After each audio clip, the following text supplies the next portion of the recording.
কেন রাইট নাই? আপনি এখানে উনি যেটা বললো আমাকে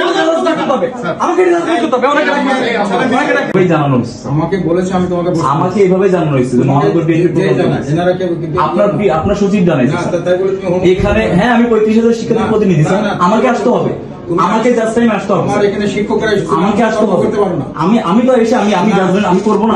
আমি 10 মিনিট আপনি স্যার চিঠি আটকে রাখছেন, আমার কাছে আপনি চিঠি আটকে বেয়াদব ছেলে, কিসের চিঠি? বেয়াদব তো আমি, ডেফিনেটলি বেয়াদব। আমার সাথে বেয়াদবি কেন? কেন বেয়াদবি না? আমি তোমাদের জন্য এ করছি, তুমি কে? আমি কে মানে? আমি নির্বাচিত জিএস, আমি কে? তোমরা কথা বলো, ওরা কথা বলবে, আমি তো শিক্ষার্থীদের ব্যাপারে তোমাদের শিক্ষকদের সাথে কথা হচ্ছে, তোমাদের চিয়া হয়েছে, প্রতিটা জনকে জবাবদিহি করতে হবে নাকি? শিক্ষক এই যে ডিন সাহেব এসে বসে আছেন, তুমি এখানে ঢুকেছো? আমি ঢুকবো না, আমি নির্বাচিত, ঢুকতে পারবে না। আমি কেন ঢুকতে পারবো না? কেন কেটাও মিথ্যা, সবসময় একটা মিথ্যা। মিথ্যা কেন? আপনার সচিবকে ডাকেন, আপনার সচিবকে ডাকেন, অনেকে ডাকেন, উনি কি বলছেন? সচিবকে ডাকেন, আপনি সচিবকে ডাকেন আগে। কেন আপনার এখানে আসবো না? আমার রাইট নাই, আপনার